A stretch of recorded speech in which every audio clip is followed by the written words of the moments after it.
everyone, and welcome to the show. Today, I am so excited to have my guest, John Malott. He is an entrepreneur, and let me tell you, he lives a positive vibe lifestyle.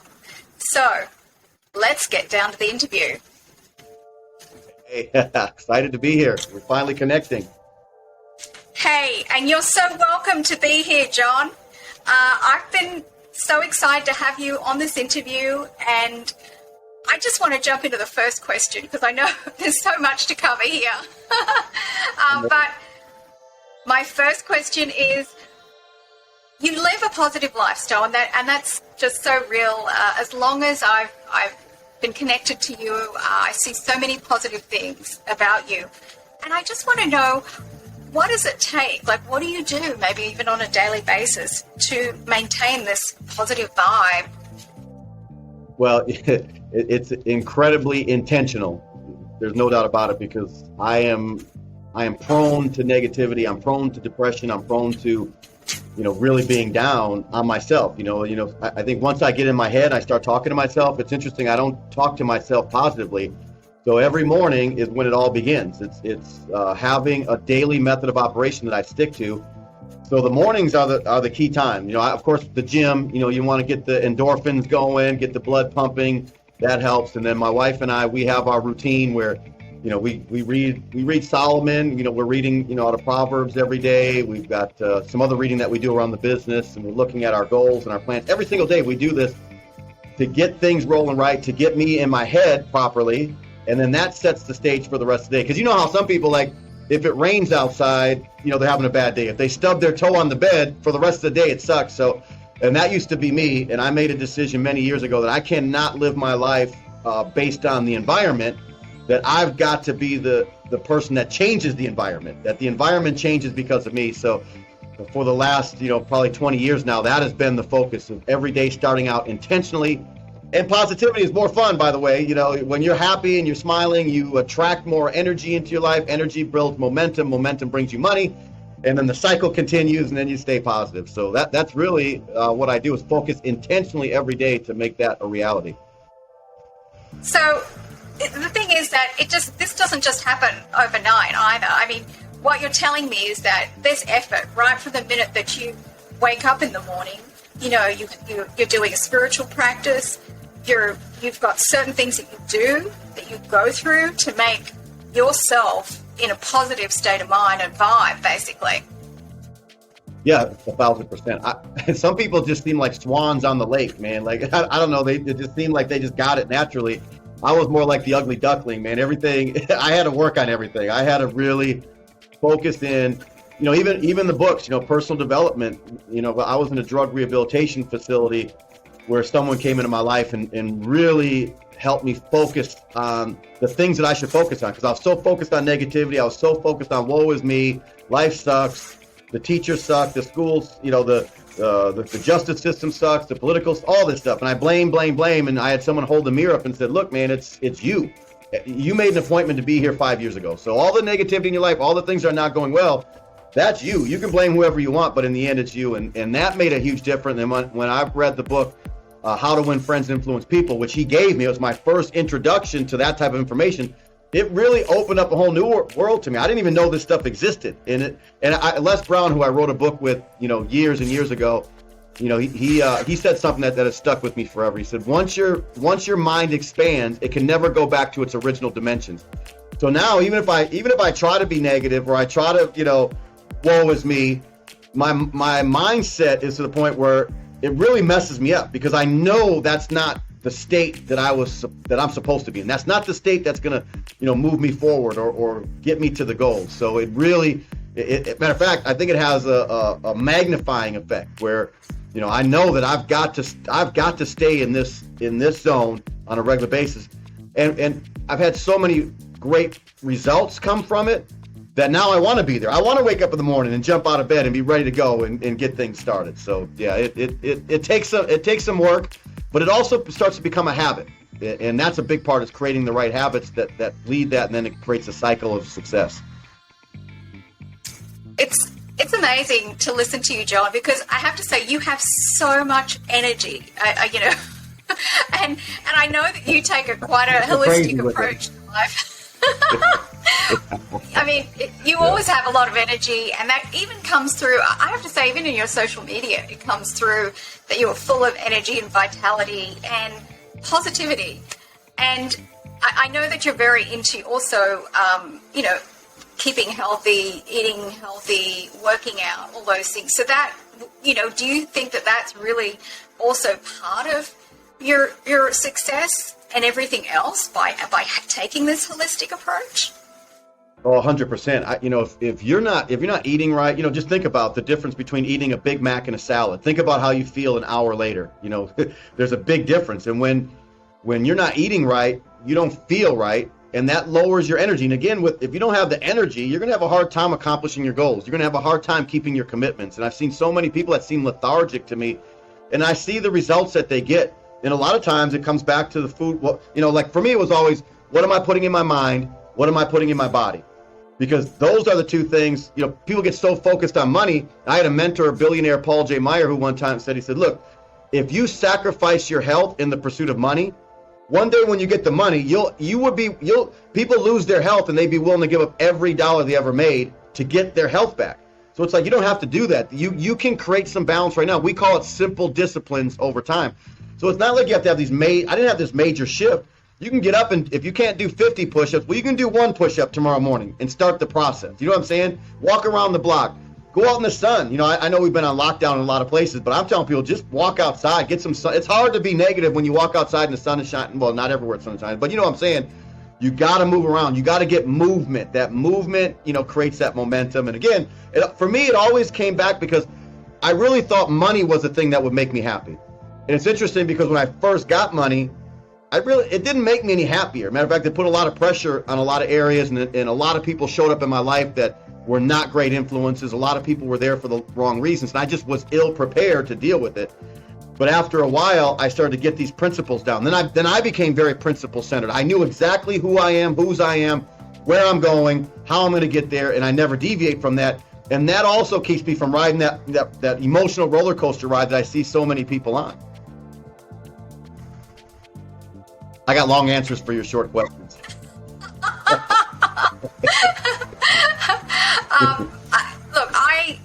Another thing I really wanted to cover off was, you're very conscious about so many different areas, in your life.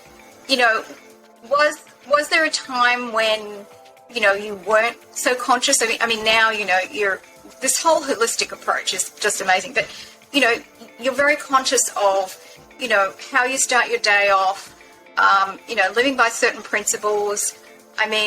Are there other factors like your circle of people? Are you aware of a lot of things that you have to be, mindful of? Yeah, I have to guard my associations. When I came to realize that you become the combined average of the 5 people you hang out with the most, I had to really look at that. Back in the day, my circle, what were they having me thinking? What were they having me doing? And it's not that they were having me doing, it's just that when you're in that environment, you just become part of that. So, when you got 5 friends that are smoking, you're going to smoke. 5 friends cussing, you're going to cuss. You're going to be, that's just the way it works. You hang out with a whole lot of broke, negative people. My guess is you're probably one of those broke, negative people. So I caught on pretty quickly that I had to guard, again, because I'm prone to bad behavior. I'm prone to negativity. So if I'm in an environment that's like that, it's not long before I'm becoming part of that. So that's what, again, I had to be very, very, very conscious, and I had to be very intentional on who I have around me. If you see the circle I have around me now, I like the fact that now I'm at the bottom of my circle, where, I've got access to some amazing, incredible, big names that most people know that are helping to guide and direct. And you have to have people like that too, because otherwise you get in a circle, and if you're the top of your circle, everybody's like yesing you. You're not really growing in that environment. So I'm always trying to get to the next level, to get around the next group of people. And then for me, it's always, okay, anyone that's in my current circle, let's level up together. Let's elevate together. I want to take everybody with me. But the challenge is, for most people, we end up in a certain comfort zone. It's like, and I say it when I show in our ambassador program inside of our company. When I start talking about compensation, I say, we're going to get on an elevator right now. For some of you, when I start talking about $3,000 a month, that's about as high as you can go. So just get off the elevator. Don't listen to me anymore. Some of you it's 10,000. Some of you it's 100,000. You just get off where you feel it's too much. If you start getting woozy, when I start talking about $100,000 a month, then just get off the elevator. So, not everybody is gonna go with you on the journey. I also discovered that because I used to try to drag people, and I discovered that I had a mentor one time he said it's easier to give birth than to raise the dead. Some people just hold you back. Some people just drag you down. You're trying to carry it. I wanted success for my people sometimes more than they wanted it for themselves. And so it's interesting. I always say, some people won't participate in their own rescue. The life jacket's not the right color, whatever. They always got these reasons, or I'm not passionate about that. I wasn't passionate about being a janitor, but I knew it was a stepping stone to me getting to that next level. Sometimes you got to dig some ditches, before you can, build the palace. You got to go through the pit. And that's what I caught on very, very, very early. Thank God. And a lot of it came because I was so off track as a young person, I won't go deep into it, but criminal record, drugs, environment, all of that stuff had me going in a certain direction. I lost my sister to a heroin overdose when she was 21 years old. My brother's been in and out of prison, most of his life, and drug addict. And how do you take three people and one ends up going the other direction? It's coming down to the information. It's the books you read, the seminars you attend, these type of podcasts now. This wasn't available back then. So I had to go to the library. I had to figure out where seminars were actually happening. I would drive in my Pontiac 2000, two-tone, one-tone rust, one-tone dirt to these events. And I hate to say it, but I used to sneak into some of these seminars because I didn't have the money, but I had the desire to get the information, because I said, if another man or another woman could do it, then why can't I do it? There's got to be something I'm missing. I just need to get in front of that information. And that's awesome and amazing that you are so proactive, and you've been so proactive, as far as your path and where you want to take yourself. And a really great point about the fact that your environment has a lot of impact on you and influence, and to be wary of people that we have in our circle, basically, because of that fact. I think it's a really great point, John. I do have a question. I'd like you to think about this one. If you were going to give yourself, a younger version of yourself, some advice, what would you say to yourself? Oh, that's easy. Humble yourself. It's amazing when I look back how big my ego was. I shared the stage with the Attorney General for the state of California many, many years ago. There were like 4,000 people in the audience. And I'll never forget the question he posed to the audience. He asked the audience if they knew the definition of humble. You could have heard a pin drop. And he said, the reason we don't know the definition of humble is because we're not very humble anymore. Everybody's a know-it-all. Everybody's got rims on their cars. Everybody's blinged out. We're all taking pictures in front of Rolls Royce. Things have changed. We've just become very egotistical, and that may be okay, temporarily. But what I caught on to very quickly, that even though there are people high-fiving me when I was full of myself, in the end they were secretly wishing for my demise. And so when the economy shifted, and this always happens, and I got slammed, they were not there. They were almost like, this is what you get for being an egomaniac. But I noticed there was another shift when I caught it. Now I even have it, I got tattoos there, but ego is the enemy. I have tattooed on my arm, on my hand, on my writing hand, so I see it every time when I'm signing papers, whatever. I see ego is the enemy to remind me that, look, being humble is a much better way to be. And then when I had another economic downturn in a real estate investment company that I own, man, people were coming out of the woodwork to see if they could help or provide opportunity or even provide cash. It was crazy, the difference between the two, the humble John Malott and the egotistical John Malott. Both had money, but the real connections, the real relationships came to me because of having a humble spirit. So unfortunately, I see on Instagram, I see some of these big influencers almost preaching you should be cocky and arrogant, and they come across that way. And people are like, yeah, because we're fascinated by their success. So we're like, oh, you're the greatest, until they fall, and you can see it right away. You hear crickets, and then there's the backbiting and the back talk, and then you're on the shade room, and then you're on, all these different places where they beat you up really bad. So, yeah, man, I would just go back and tell my younger self, humble yourself now, or society, God, whatever, is going to humble you for you. So you're better off doing it on your own, because sooner or later you will find out that you're not as big of a deal as you think you are. Matter of fact, it was John Maxwell. I shared the stage with John Maxwell not long ago, and he said, if you really think you're that great, he said, just die. He said, life will go on. He said, they'll come to your funeral, cry for a little while, but life's gonna go on. They're going back to work, on the following Monday, and that's kind of it, man. We're probably not as a big deal as we sometimes pretend that we are. I think that's wonderful advice to all of us, John, to maintain being humble. I mean, it's a basic human thing, and I think people that are humble are also capable of being, to give kindness, to give compassion, and all those other things. So I think it's a wonderful piece of advice. Thank you. You're welcome. And I've always had this. It's weird. I grew up in a pretty negative, violent neighborhood, and I experienced a lot of violence around me. And even at a younger age, there was something different. Like, I had friends that could participate in some incredibly horrific things, and didn't seem like it fazed them. Just me being in that environment, man, it bothered me to the core. Even if it wasn't even me doing some of the stuff, and I don't know what that is, but there were points where I was able later on to go back to some of those people and really, have conversations about, how does it, and to start. But I caught on. A lot of this is coming from what was being put into the mind every single day. Even when I was doing drugs before drug rehab, I didn't know that it was bad. It didn't seem bad because that's what we all did. But after I got the information and then I did drugs, now I really felt like a loser, because I knew what I was doing to myself, to my body. I'd already destroyed so many relationships because of my relentless pursuit of the drug of choice that I had. So it's very interesting. This stuff opens up things for me. I start thinking about, well, why is one person like this and another person not like that? And again, I think it comes back to what we started talking about in the beginning. It's coming back to what's getting put in here, for sure what's being put in here. Like, I'm telling you, our food plays a major role. We consume so much sugar. Every year we're doubling our sugar consumption. We are killing ourselves through our mouth. You can't buy a frozen pizza without sugar in it. Your hamburger has sugar in it. We reward our kids with sugar. You tell your kids, if you're good, I'll take you to Dairy Queen, or here's a sucker for getting an A on your report, whatever. And we don't realize that like, even sugar. I hung out with a doctor friend of mine last week, and he said people are worried about cocaine and all these drugs and opioids. He says the number one worst drug on the planet right now is sugar. What happens to your brain? And just give a baby sugar one time, and they never want greens again once they taste that sugar.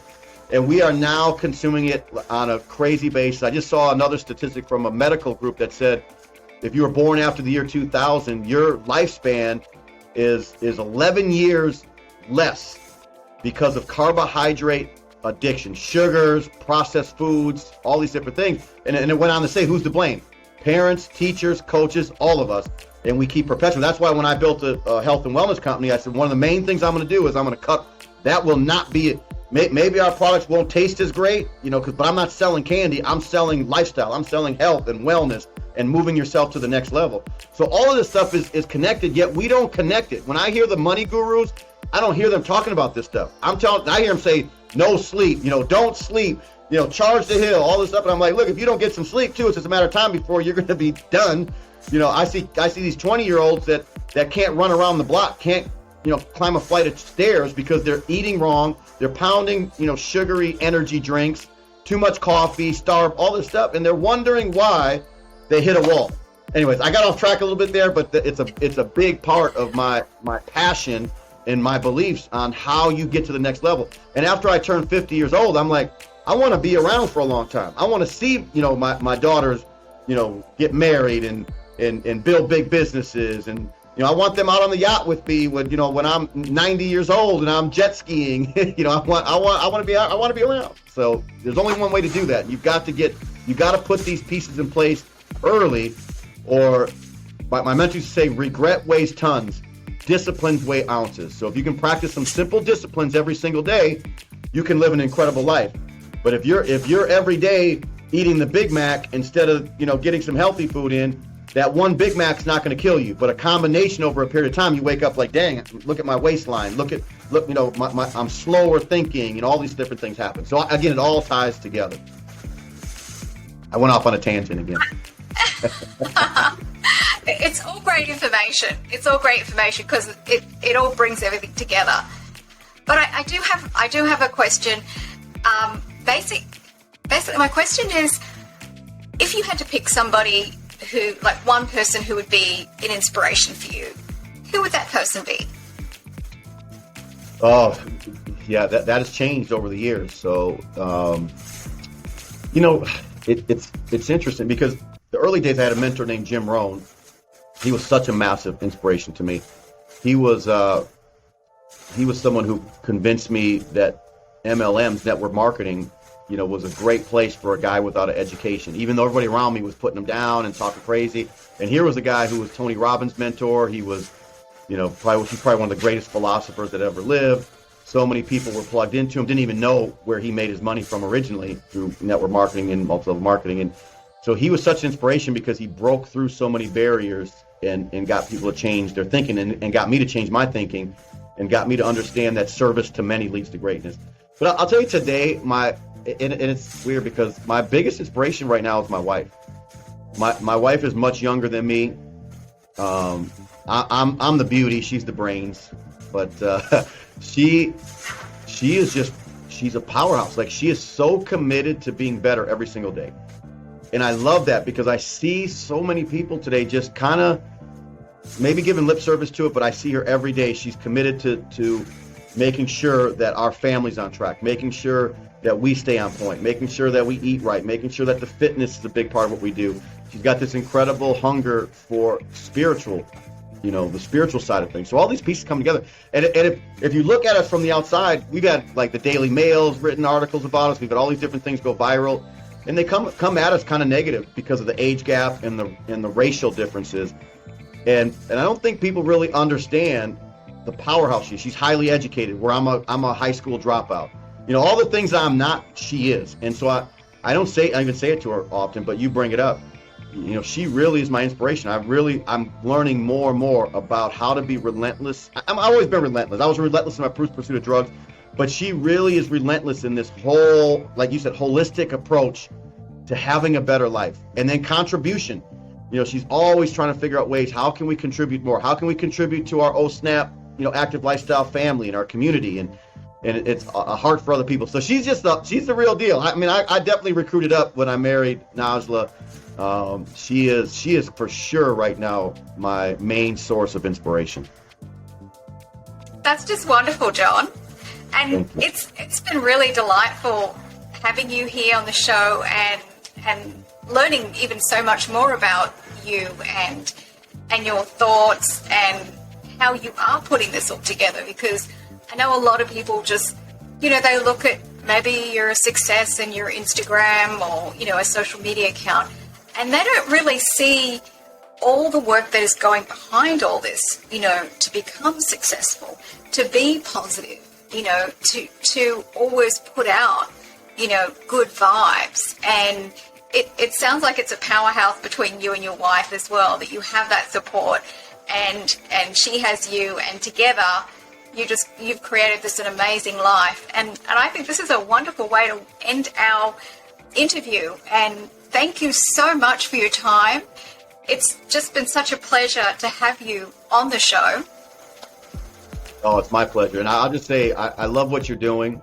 This type of thing, and you do it in a fast pace. So even us with ADD and 5 other conditions that can't keep our attention on something very long, it's a great format, because I've always been big on getting nuggets, using that, internalizing that, then applying, executing, and then getting a new nugget that I can apply, and I keep building on that foundation. So I love this. I love what you're doing. I love that you're so nailed down too. I've been on a lot of podcasts. I've never had such a thorough experience. Like, we've been communicating this and setting stuff up and getting ready. Normally I just show up and we just go. So it was refreshing to see how you guys operate. So that's a sidebar, use it however you like, but I think it's wonderful. And I suspect that this is going to blow up in a big way for you and your team. So God bless you. Thank you.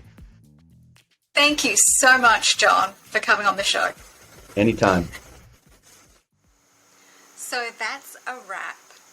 And thank you for watching our show. It was wonderful having John as a guest on the show. If you want to contact John, all of his social media links are below the video, so check that out. And hope you enjoy the show, and go ahead and subscribe, like, and we'd love to hear some comments about the show. So go ahead and write some comments. And I am sending you love, light, and blessings. Bye for now.